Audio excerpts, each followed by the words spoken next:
आए दिन हमारे मिनिस्टर्स अपनी कई बातों की वजह से हेडलाइंस बनते हैं, कभी तारीफ के लिए और कभी कंट्रोवर्सीज के लिए। अगर देखा जाए तो तारीफ से ज्यादा पॉलिटिकल लीडर सिर्फ मसलों में फंसे दिखते हैं। इस बार भी जो मुद्दा हम आपके सामने लेकर पहुंचे हैं उसमें एक यूनियन मिनिस्टर फंसे दिखे हैं, इतने कि उनके खिलाफ तक लोग कोर्ट जा पहुंचे हैं। जी हाँ, आपने सही सुना। यहाँ पर बात हो रही है और किसी की नहीं बल्कि हमारे देश के union home minister Amit Shah की, जिनके एक रिमार्क ने उन्हें सीधा कोर्ट तक पहुँचा दिया है। अब आप सुनकर चौंक भी जाएंगे कि ये कमेंट्स और किसी से नहीं बल्कि भारत के संविधान के जनक डॉक्टर बी.आर. अम्बेडकर से जुड़ी हुई है, जो लोगों के सेंटिमेंट्स को डीपली हर्ट कर गया है। तो चलिए समझते हैं कि अब यूनियन होम मिनिस्टर किस वजह से फंसे दिखे हैं और आखिर उनके मसले में कोर्ट ने क्या फैसला लिया है। दोस्तों, बी.आर. अम्बेडकर एक नाम जो भारत के संविधान का मूल आधार है, और अब union home minister Amit Shah के एक स्टेटमेंट पर MP-MLA कोर्ट में कंप्लेंट फाइल हुई है। मुद्दा है शाह के रिमार्क्स जो उन्होंने विंटर सेशन के दौरान पार्लियामेंट में दिए थे। अब ये कमेंट्स इतनी शॉकिंग है कि कांग्रेस ने उनके रेजिग्नेशन की मांग की है और यहाँ तक कि प्रेसिडेंट द्रौपदी मुर्मू को भी शाह की रेजिग्नेशन सीक करने को कहा है। अब इस विंटर पार्लियामेंट सेशन में 17 दिसंबर को काफी तहलका मच गया था, जब अमित शाह ने अम्बेडकर को याद करते हुए कुछ ऐसे स्टेटमेंट्स दे दिए जो लोगों को काफी भड़काऊ लगे हैं। पर इस स्टेटमेंट के अलावा उस दिन पार्लियामेंट में भगदड़ भी मच गई थी, जिसकी वजह से कांग्रेस लीडर राहुल गांधी पर एक FIR भी फाइल कर दिया गया था। आपको याद दिला दे कि कांग्रेस MP और लोकसभा के leader of opposition Rahul Gandhi के खिलाफ FIR दर्ज हुई है, जहां उन पर पार्लियामेंट कॉम्प्लेक्स में BJP MPs पर फिजिकल असॉल्ट करने का आरोप है। राहुल गांधी पर काफी सीरियस चार्जेस लगे हैं, जिसमें कि असॉल्ट और क्रिमिनल इंटिमिडेशन के आरोप में केस दर्ज किया गया है, और ये सब शुरू हुआ है अमित शाह के बयान से। आपको बता दें कि ये एलिगेशंस उस वक्त सामने आए जब रूलिंग BJP अपोजिशन के गुस्से का सामना कर रही थी। असल में होम मिनिस्टर अमित शाह के अम्बेडकर पर दिए गए स्टेटमेंट की वजह से, जहां उन्होंने 17 दिसंबर को कह दिया कि मान्यवर अभी एक फैशन होगा है आम्बेडकर आम्बेडकर आम्बेडकर आम्बेडकर आम्बेडकर आम्बेडकर। इतना नाम अगर भगवान का लेते तो 7 जन्मों तक स्वर्ग मिल जाता। और यही कमेंट लोगों को बहुत भड़काऊ लगे हैं, जिसकी वजह से सुल्तानपुर के MP-MLA कोर्ट में एक कंप्लेंट राम खेलवान नाम के कंप्लेनेंट ने फाइल की है, जो बांकीपुर सरिया के रहने वाले हैं, against union home minister Amit Shah. Complaint के मुताबिक शाह के कमेंट्स डीपली ऑफेंसिव थे और उन्होंने मिलियंस के सेंटिमेंट्स को हर्ट किया है। कंप्लेंट के हिसाब से 17 दिसंबर 2024 को लोकसभा में अमित शाह ने कहा, अम्बेडकर एक फैशन बन गया है। राम खिलावन कहते हैं कि ये स्टेटमेंट डॉक्टर बी.आर. अम्बेडकर के प्रति अपमानजनक था। अब स्पेशल मजिस्ट्रेट शुभम वर्मा ने इस केस की हियरिंग 15 जनवरी 2025 को शेड्यूल की है। तो क्या ये रिमार्क सच में ऑफेंसिव थे या ये एक पॉलिटिकल कंट्रोवर्सी बनेगी? इसी के साथ आपको बता दें कि इस कंट्रोवर्सी के बाद अमित शाह ने कांग्रेस पर एक पलटवार करते हुए क्लैरिफिकेशन दिया था कि उन्होंने बी.आर. अम्बेडकर के खिलाफ ऐसी भड़काऊ बातें नहीं कही है, जैसा कि मीडिया में शो हो रहा है। चलिए एक बार इस क्लैरिफिकेशन पर नजर डालते हैं। परिचित अपनी पुरानी नीति पर कांग्रेस आई है और उन्होंने मेरे बयान को तोड़ मरोड़ कर आधा ही दिखाकर जनता के सामने रखना और भ्रांति फैलाने का प्रयास किया है। कृपया मेरा पूरा बयान आप सभी लोग जनता तक पहुंचाइए, तो दूध का दूध और पानी का पानी हो जाएगा। मैं उस पार्टी से आता हूं, उस संस्कृति से आता हूं जो स्वप्न में भी बाबा साहब के विचारों का या बाबा साहब के स्वयं का अपमान नहीं कर सकते।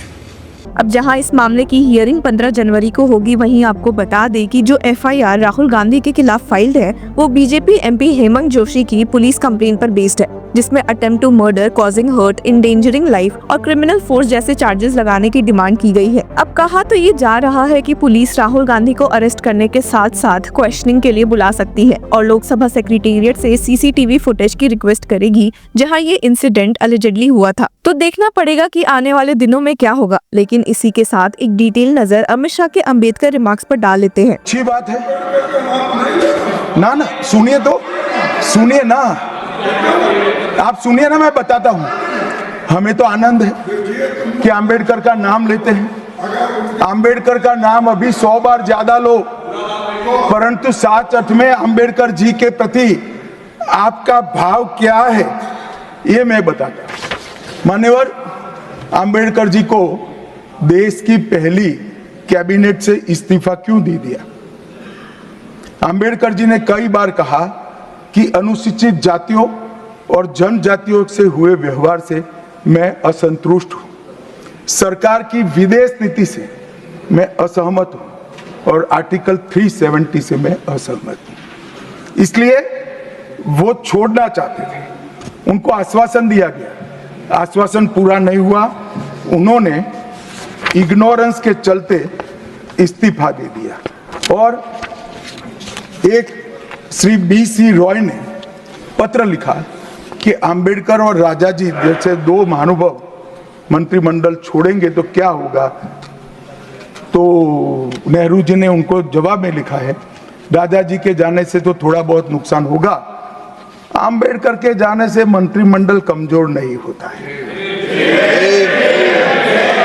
मान्यवर ये विचार जो खड़गे जी कह रहे हैं ना, क्या आपत्ति है, जिसका विरोध करते हो उसका वोट के लिए नाम देना है, कितना उचित है। क्योंकि अब अंबेडकर जी को मानने वाले पर्याप्त संख्या में आ गए हैं, इसलिए आप अंबेडकर अंबेडकर कर रहे हो। मान्यवर, मुंबई के मेयर ने एक पत्र लिखा था कि मऊ में अंबेडकर जी का स्मारक बनाना चाहिए। मऊ में जो अंबेडकर जी का जन्म स्थान था, सुझाव लिखा। उन्होंने कहा आमतौर पर स्मारक निजी पहल से बनाने चाहिए, यदि सरकार किसी प्रकार की सहायता करती है तो वो उचित नहीं होगा। उनके कितने स्मारक बने साहब? कोई स्मारक अंबेडकर जी का नहीं बना, देश भर में नहीं बना। अंबेडकर जी के स्मारक कब बने? जब भारतीय जनता पार्टी सत्ता में आई, तब मऊ में डॉक्टर अंबेडकर के जन्म स्थान पर स्मारक बना, लंदन में अध्ययन करते थे वहां स्मारक बना, नागपुर में शिक्षा दीक्षावलित वहां बना, दिल्ली में महापरिनिर्वाण स्थल पर बना, और मुंबई में चैत्य भूमि में भी बन रहा है। हमने 5 तीर्थ बनाए महामानव। और मैं मानता हूं, मान्यवर, मैं मानता हूं कि अंबेडकर जी के सिद्धांतों पर चलना नहीं और वोट के लिए उनकी गुहार लगा देना। 14 अप्रैल को राष्ट्रीय समरसता दिवस घोषित किया हमने, 26 नवंबर को संविधान दिवस घोषित किया। उस वक्त भी इसका विरोध कांग्रेस के वरिष्ठ नेताओं ने किया। मान्यवर,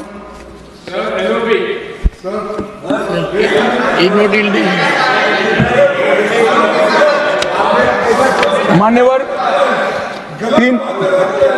370 पर कई बार चर्चा हुई है।